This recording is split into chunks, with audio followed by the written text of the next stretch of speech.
Wir befinden uns in der Serie Chile.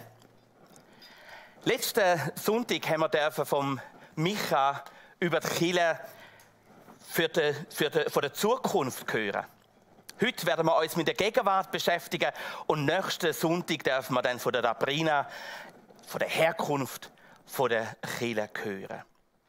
Chile, ich weiß nicht, was dir als allererstes dabei in den Sinn kommt, was du mit Chile verbindest. Ob der Begriff etwas Positives oder etwas Negatives bei dir auslöst. Der gute alte Mick Jagger, Leadsänger von den Rolling Stones, der hätte mal gesagt, Jesus Christus war fantastisch, aber die Kirche mag ich gar nicht. Sie bewirkt mehr Schlechtes als Gutes. Mit diesen Worten können sich viele Leute identifizieren. Wenn man Chile hört, dann denkt man vielleicht als erstes an Machtausübung, Geldmacherei, Angstmacherei, Missbrauch. Es gibt sehr viel Negatives, was Chile im Namen von Gott auf dieser Welt schon gemacht hat. Was verbindest du mit Chile? Was für Erlebnis hast du gemacht? Der eine oder andere denkt vielleicht daran, okay, man sollte irgendwie in einen Gottesdienst hocken und das ist eher langweilig und öd. Bei uns übrigens nicht. Wenn ihr die Hause zuschaut, ihr dürft gerne mal kommen. Bei uns ist es nicht langweilig und öd. Hoffe ich zumindest. Andere denken vielleicht einfach an ein Kirchengebäude, wenn der Begriff Chile fällt. Aber Chile ist weitaus etwas Größeres. Weitaus mehr als nur ein Gebäude. Viel wundervoller ist es, was Chile ist. Und ich will euch heute Morgen mit reinnehmen in die Chile von der Gegenwart. Ich liebe Chile. Und ich will euch heute Morgen mit reinnehmen, warum ich dazu gekommen bin, Chile zu lieben. Warum ich gelernt habe, Chile Gottes zu lieben. Und ich will euch einen Bibelvers vorlesen aus dem Neuen Testament, den ihr letzten Sonntag schon hören dürfen. Und ich glaube, der wird in jeder Predigt kurz vorkommen, weil er so zentral ist. Aus dem Matthäus-Evangelium, Kapitel 16, Vers 18. Und ich sage dir auch, das sagt Jesus, du bist Petrus und auf diesen Felsen will ich meine Gemeinde bauen. Und die Pforten der Hölle sollen sie nicht überwältigen. Jesus sagt, ich will meine Kirche bauen. Es ist seine Kirche, seine Gemeinde, nicht meine. Sie kommt von ihm, er wacht im Moment drüber und er führt sie in eine gute Zukunft, in eine wunderbare Zukunft. Es ist seine Kirche. Es geht allein um ihn. Nicht um mich. Er baut sie. Aber wir dürfen Teil davon sein. Ich finde es ein mega Vorrecht, dürfen Teil von dem großen Plan von Gott sein. Ich erlebe immer mehr Menschen, die sich fragen, gerade in dieser schwierigen Zeit, wozu brauche ich überhaupt Kirche? Ist es möglich, Christ zu sein, auch ohne in die Kirche zu gehen? Ohne eine Kirche zu haben? Und wie Sabrina gesagt hat, wir freuen uns mega, dass wir den Livestream mit euch so verbunden sind. Aber miteinander zusammen sein ist mega wichtig. Und wir können verbunden sein heutzutage über Technik. Aber es gibt auch Christen, die den Eindruck haben, ich schaffe es alleine. Da kommt mir das Beispiel von einem jungen Mann in den Sinn, der irgendwie gemerkt hat in seinem Leben, dass seine Begeisterung für Jesus nachgelassen hat. Das erste für Jesus, das ist abgekühlt. Und er hat sich gefragt, warum ist das so? Und er ist dann zu einem weisen alten Mann gegangen und hat ihm sein Problem erzählt. Die beiden sind bei einem Kohlenfeuer zusammengesessen. Und der ältere Mann nimmt dann aus dem Kohlenfeuer ein Kohlenstück, tut es aufs Schminegitter rauslegen, ohne ein Wort zu sagen. Und nach wenigen Minuten ist das noch rotglühende Kohlestück pechschwarz geworden und abgekühlt. Ohne ein weiteres Wort zu sagen, nach ein paar Minuten nimmt er das Kohlestück und leitet es zurück zu dem anderen Kohlestück ins Feuer. Und kurze Zeit, es hat nicht lange gebraucht, kurze Zeit später ist es wieder rotglühend gewesen. Ohne ein Wort zu sagen, hat der junge Mann begriffen, warum seine Begeisterung für Jesus verloren gegangen ist. Warum es Gemeinschaft, warum es Kirche braucht. Ich liebe Kirche. In der Bibel gibt es ganz unterschiedliche Bilder, wo uns Gott erklärt, was eigentlich er mit Kirche meint. Und ich werde ein paar von diesen Bildern euch heute wieder in Erinnerung rufen, dass wir wieder miteinander begeistert sind von dieser Idee von Gott. Und das zeigt auf, warum ich eigentlich Kirche liebe. Das erste Bild, das ich erwähnen aus der Bibel, ist das Volk Gottes. Die Wurzeln der Kirche gehen eben sehr weit zurück im Alten Testament. Nächste Woche dürfen wir von der Dabrina da mehr hören über die Herkunft der Kirche. Das geht bis auf Abraham und noch weiter zurück. Das Volk von Gott. Wenn man sich die Welt insgesamt anschaut, ist Kirche heutzutage sehr rasant am Wachsen. Insgesamt von der ganzen Welt, obwohl es zum Teil Verfolgung gibt, obwohl Kirche unter Druck ist Kirche nie rasanter gewachsen wie in dieser Zeit. Das Volk Gottes wird grösser. Und wir haben gelesen aus Matthäus 16, und ich sage dir auch, du bist Petrus, und auf diesen Fels will ich meine Gemeinde bauen. Und dann heißt es weiter, und die Pforten der Hölle sollen sie nicht überwältigen. Es gibt keine einzige Macht, nichts, wo Gott im Weg stehen kann. Gott lässt sich nicht aufhalten, er baut seine Kirche. Keine Macht, keine Person kann Gott aufhalten, seine Kirche zu bauen. Das zweite Bild, das ich erwähnen will, ist die Familie. Das ist ja spannend, mit der Familie unterwegs zu sein. Ihr kennt das sicher, der Ausspruch, Freunde kann man sich auslesen. Geschwister nicht. Wir verstehen uns in der Kirche als Geschwister, als Familie Gottes, weil uns das Bild in der Bibel aufgezeigt wird. Aber das ist ganz normal, dass es dann manchmal vielleicht auch ein bisschen zu Spannungen kommt, weil ich lese mir meine Geschwister nicht aus. Die Frage ist, wie gehe ich denn damit um?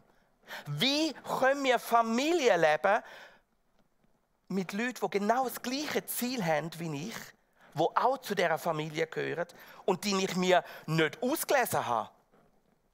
Und es kann wunderbar funktionieren. Es ist spannend, es haben einmal Teenager in einer Kirche die Aufgabe bekommen, zu beschreiben, wie sie Kirche sehen. Und dann sind Bilder auf dem Tisch gelegen und jeder hat sich ein Bild auslesen, was für sie für Kirche steht. Und es sind ganz unterschiedliche Bilder dort gelegen.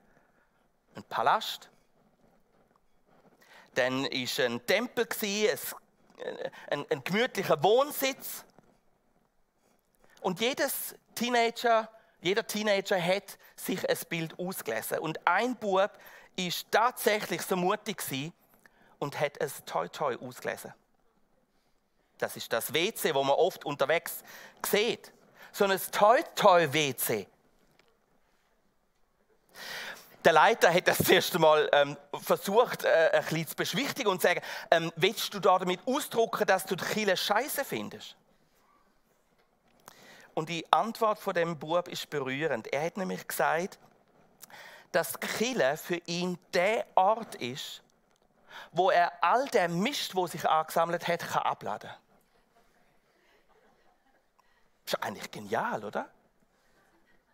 Geniale Idee. Und eigentlich ist das gut. Und das sollte Familie sein. In der Familie, da kannst du dich ungeschminkt geben.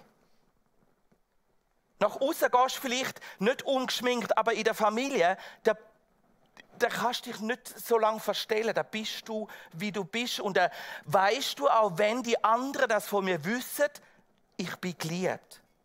Ich bin angenommen. Egal, was es war.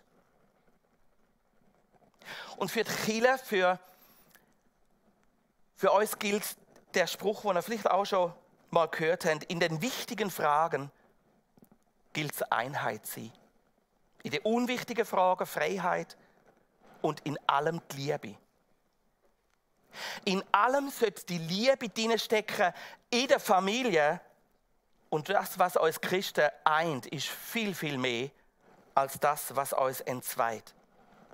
Ein weiteres Bild von der Kirche wird uns in der Bibel beschrieben als ein Bild vom Einsein unter Christen als Lieb Christi. Ich werde lesen aus dem 1. Korinther 12, im Vers 27, da steht: Ihr aber seid der Leib Christi und jeder Einzelne ist ein Glied an ihm. Das bedeutet, jeder in der Kirche hat eine eigene, ganz spezielle Funktion, wo nur du kannst erfüllen. Ein Platz, wo nur du kannst einnehmen. Und wenn du nicht dabei bist, fehlt etwas. Das ist wie bei einem Puzzle. Es kann nichts Ärgerliches geben, man ist fertig und nachher fehlt ein Stück. Es fehlt etwas für das ganze Bild.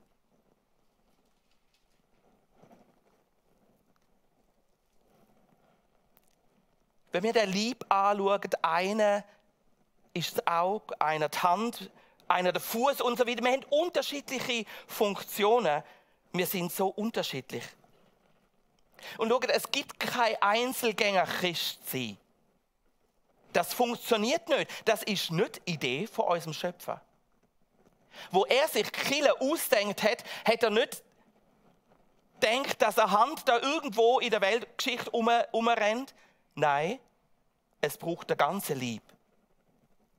Als Fuß säckelst du nicht einfach davon und schaust, dass die anderen Körperteile nicht mitkommen. Und bei allem soll das Haupt Jesus Christus sein. Das ist die Gemeinschaft von Gläubigen. Und der ganze Körper miteinander repräsentiert Jesus Christus in dieser Welt. Das, was jeder von uns tut, das tut die Kirche. Das tut der Leib Christi. Spannend, John Wimber, ein inzwischen verstorbener amerikanischer Pastor, hat einmal zu dem Thema folgende Geschichte erzählt.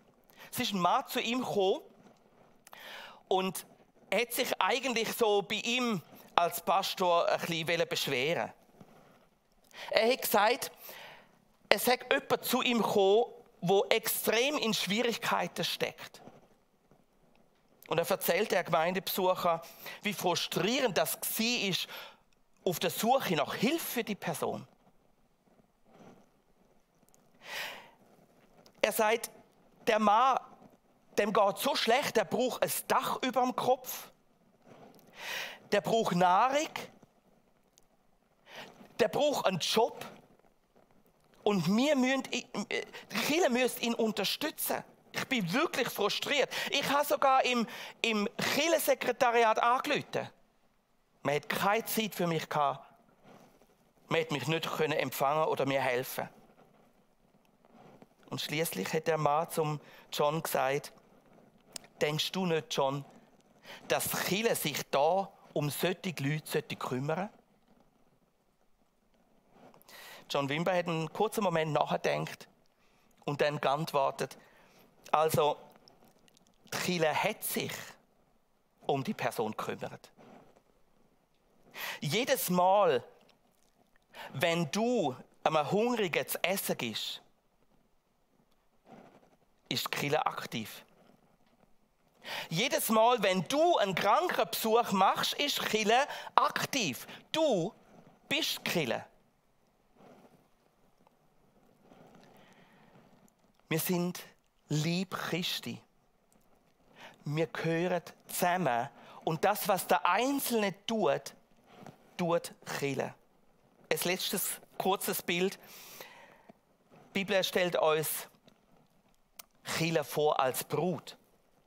Ist ein wunderbares Bild, wo man so viel könnte darüber sagen. Und der Micha hat das letzte Sonntag, wer es nicht gesehen hat, auf den Livestream gerne nochmal anschauen. Die auf YouTube. Jesus hat Kirche lieb. Und er sagt, das ist meine Brut. Ich mache sie parat.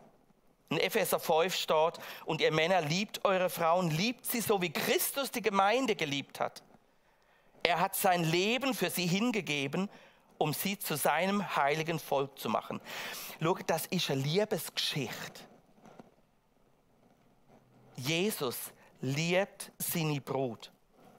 Und wir sehen die Brut vielleicht noch in einem Moment, wo der Hochzeitstag noch nicht ansteht. Sie ist noch unfertig, nicht vorbereitet, nicht parat für das Hochzeit.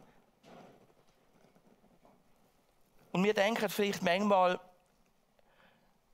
was ist das für eine? Wer will denn die haben? Aber Jesus ist dabei, sie parat zu machen. Und die Brut soll sich parat machen für den Hochzeitstag. Jesus liebt seine Kirche. Wir haben gelesen, dass er sein Leben gegeben hat aus Liebe für die Brut. Gott haltet Kirche für kostbar, für wertvoll, für wichtig. Und vielleicht müssen wir manchmal so ein bisschen nachdenken, bevor wir etwas über die Kirche sagen.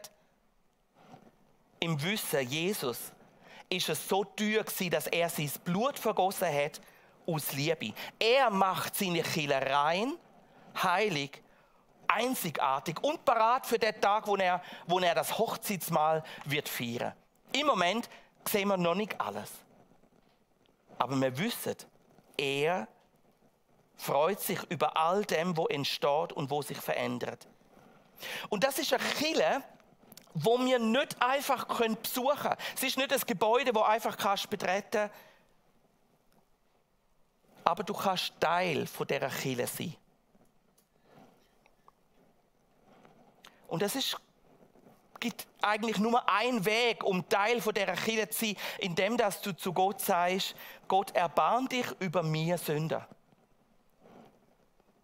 Gott wird dich aufnehmen, du wirst Teil von seinem Volk, du bekommst einen Platz in seinem Haus, du wirst Teil von seiner Familie, Teil von dem Lieb von Jesus Christus und du darfst deinen Platz einnehmen, wo nur du kannst einnehmen.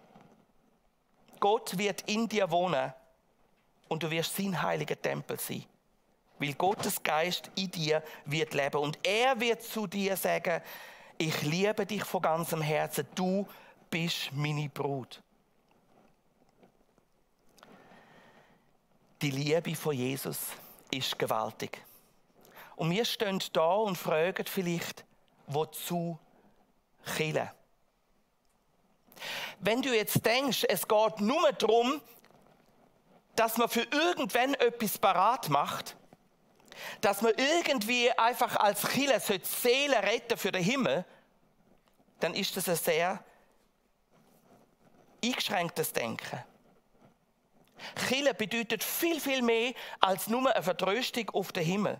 Es ist ein lebendiger Organismus, wo Gott geschaffen hat, wo sich natürlich darum kümmern, was später kommt, aber es hat heute in der Gegenwart seine Relevanz.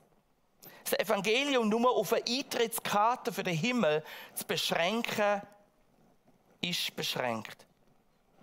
Das beraubt der lebensverändernden Kraft von Kirche, von dem Gedanken, der Idee von Jesus. Es geht auch nicht darum, einfach das Leben von ein paar Menschen ein bisschen angenehmer zu gestalten. Das ist nicht das Ziel von Kirche. Es geht für Kirche vielmehr darum, dabei zu sein, wenn Gott seine Herrschaft aufrichten will. Wenn Gott sein Reich baut, und zwar schon heute unter uns. Und das ist dann keine Schreckensherrschaft. Aber es beinhaltet nicht weniger wie eine Revolution.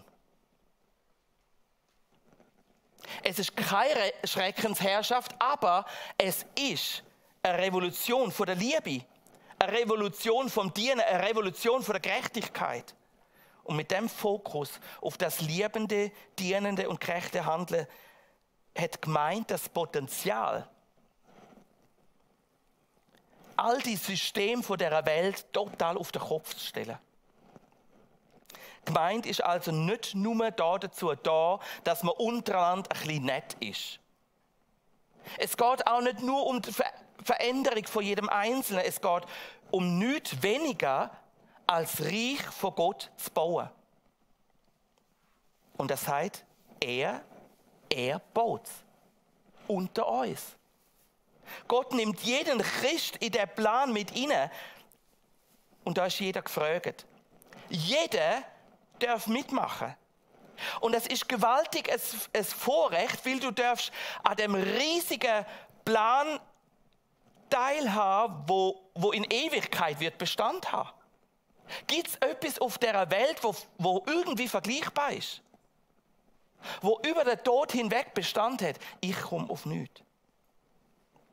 Christen sind dazu aufgerufen, die Welt zum Positiven zu verändern. Jesus immer ähnlicher zu werden und anderen im Namen von Jesus auch zu helfen. Und so werden Christen zum Segen. Das ganze Potenzial hat Gott in die Kirche hineingelegt. Wenn Menschen sich von Gott brauchen lassen, wenn du dich von Gott brauchen lässt, dann ist das der Weg, wo Veränderung möglich ist. Eine Gemeinschaft von hingegebenen Christen hat eben das Potenzial, ein enormes Potenzial, was deutlich macht, wie wichtig Kirche ist. Und schaut, Gott hat nicht einen Plan B. Es gibt nur den einen Plan, dass er seine Kirche baut. Und nur durch Kirche kann sich das Potenzial völlig entfalten. Ich will zum Abschluss noch 3 Aufgaben der Kirche aufgreifen. Das eine, was wir als Aufgabe der Kirche haben, sehen wir schon im Alten Testament. Das Volk Israel gilt schon dort als Gemeinschaft, wo sich versammeln soll, um Gott zu ehren. Das ist ein Auftrag. Wir sollen Gott mit allem, was wir haben, Ehre geben. Auch mit Liedern, aber nicht nur mit Liedern. Letztlich soll das ganze Leben von einem Christ Gott verherrlichen. Und das schreibt der Paulus im Epheser, damit wir zum Lob seiner Herrlichkeit leben.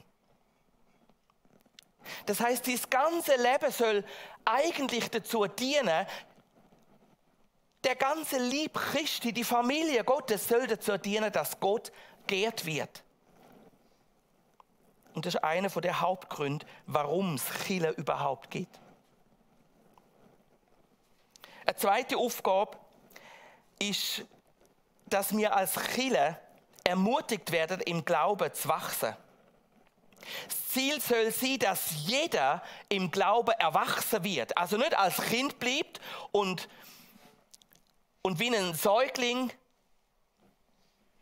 brüllt und schreit nach Nahrung, sondern dass wir lernen, uns zu ernähren und erwachsen werden, reif werden im Glauben. An anderer Stelle schreibt der Paulus, dass die Gläubigen sollen zugerüstet werden und zu einem reifen Glauben kommen. Und dazu gehört, dass wir uns gegenseitig ermutigen sollen.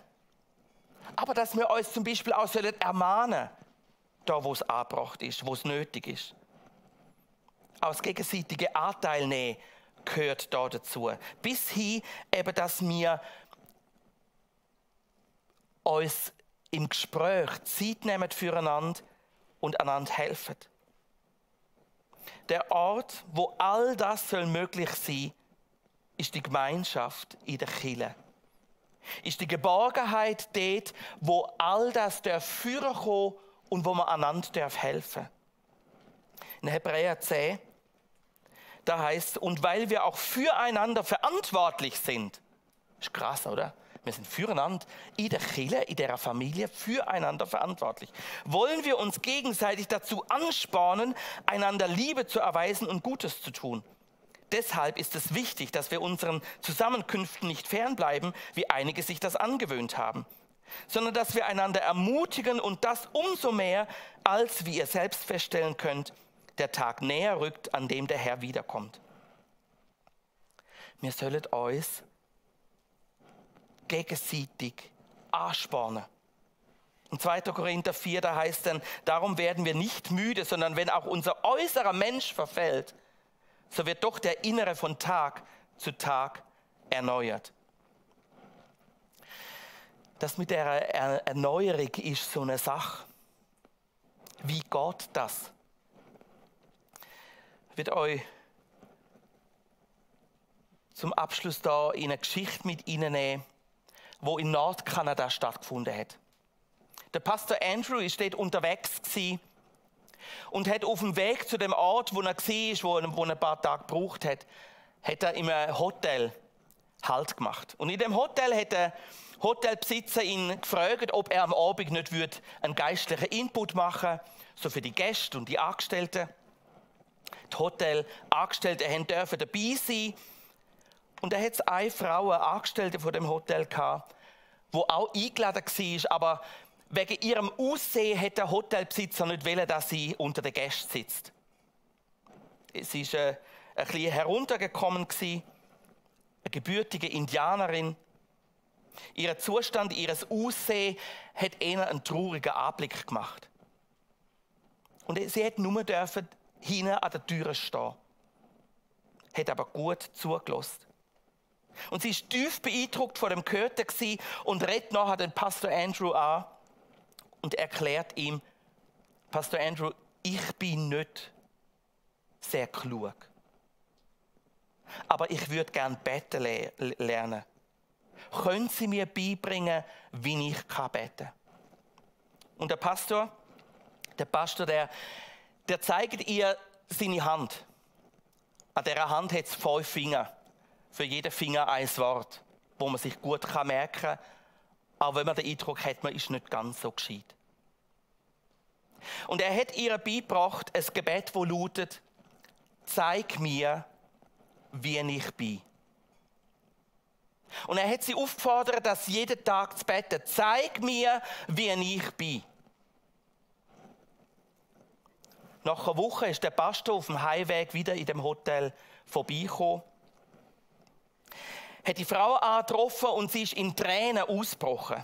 Er hat sich erkundigt, ob sie es wirklich jeden Tag gebetet hat. Und sie hat gesagt, ja, ich habe es jeden Tag gebetet. Zeig mir, wie ich bin. Aber jeden Tag, wo ich es gebetet habe, ist mir noch mehr Unrecht bewusst geworden, das in meinem Leben vorhanden ist. Mir ist so viel in den Sinn gekommen, was ich gemacht habe und was in meinem Leben ist. Und das hat mich traurig gemacht. Gott hat mir gezeigt, wie ich bin. Und mit liebevollen Worten hat der Pastor ihr gesagt und ans Herz gelegt, ab sofort darfst du aufhören mit dem Gebet. Und du darfst dafür ein zweites Gebet beten, was auch 5 Worte hat. Für jeden Finger ein Wort. Zeig mir, wie du bist. Zeig mir, wie du bist. Und das Gebet, das können sie bis zum Rest von ihrem Leben beten. Nach vielen, vielen Jahren ist der Pastor wieder in dem Ort vorbeigekommen, hat erfahren, dass die Frau eine Arbeit in der Kirche angefangen hat unter Kindern und Jugendlichen, wo es vorher nicht gegeben hat. Sie ist für die Kinder und Jugendlichen wie eine zweite Mami geworden. Und als der Pastor sie letztendlich getroffen hat, ihr persönlich gegenübergestanden ist, hat er gesehen, wie die dunkelhaarige Frau hübsch geworden ist. Sie hat ihn angestrahlt mit einem Lächeln und hat ihm gesagt, seit dort mal ist kein Tag vergangen, wo ich das Gebet nicht gebetet habe. Zeig mir, wie du bist. Und Jesus hat mir gezeigt, wie und wer er ist. Ich lerne ihn von Tag zu Tag mehr lieben. Ja, Pastor, das Gebet werde ich weiterhin beten, bis zu dem Tag, wo ich Jesus werde sehen.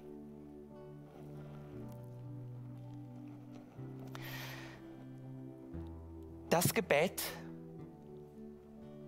will ich euch auch ans Herz legen. Vielleicht am Anfang wirklich anfangen mit «Zeig mir, wie ich bin». Aber nachher bis zum Rest vom Leben zu beten, «Zeig mir, wie du bist und wer du bist».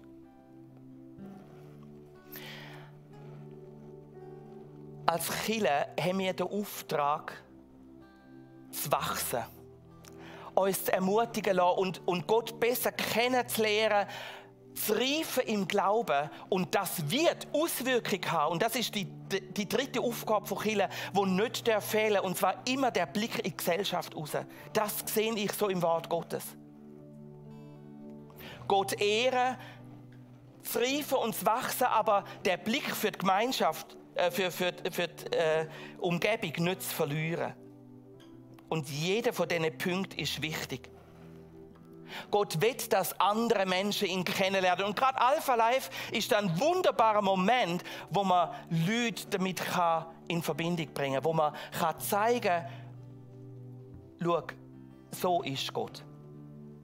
Und diese Idee hat er mit Kirche. Kirche zeigt sich dann auch, wenn deine Hand hilft und fürsorglich ist, sich um andere kümmert. In dieser Corona-Zeit ist ja nicht immer alles so einfach. Es war spannend, letztens bin ich unterwegs und im öffentlichen WC habe ich so ein lustiges Plakat gesehen, wie ihr vielleicht auch schon gesehen habt. Der Coronavirus ist noch da. Und dann ist an dem Pisswag gestanden,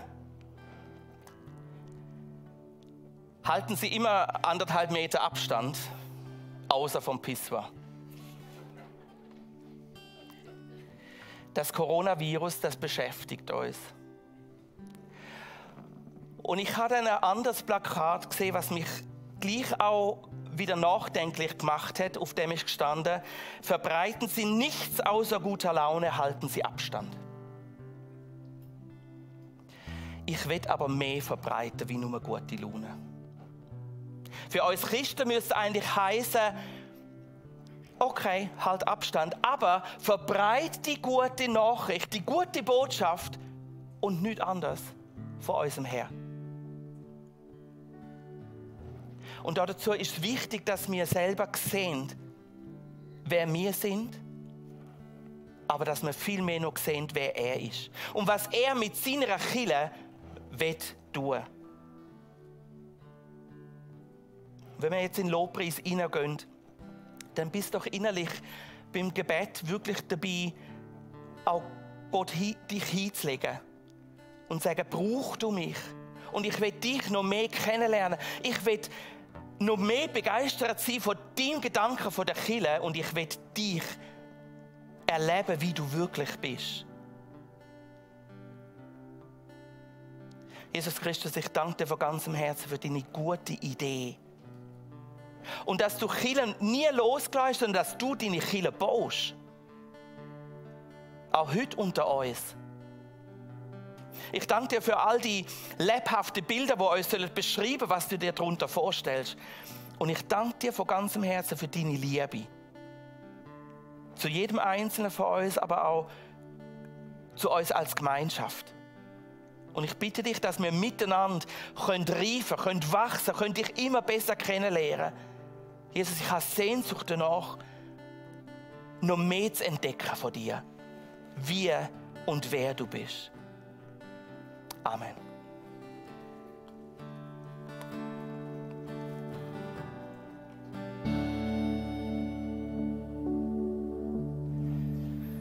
Und ich segne euch im Namen von unserem dreieinigen Gott.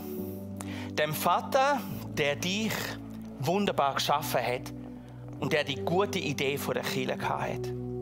Im Namen von Jesus Christus, seinem Sohn, der am Kreuz sein Blut vergossen hat, aus Liebe für dich, für seine Kirche. Und im Namen vom Heiligen Geist, der in dir lebt und der dich begleitet in den Alltag, dass du Gott immer besser kannst erfassen und kennenlernen und seine Liebe kannst an andere Menschen weitergeben, dass auch sie ihm begegnen können. So segne ich dich im Namen von unserem dreieinigen Gott. Amen. Immer und überall ist Gott gegenwärtig. Lasst uns das nochmal miteinander kräftig bekennen, zusingen und uns freuen auf den Alltag.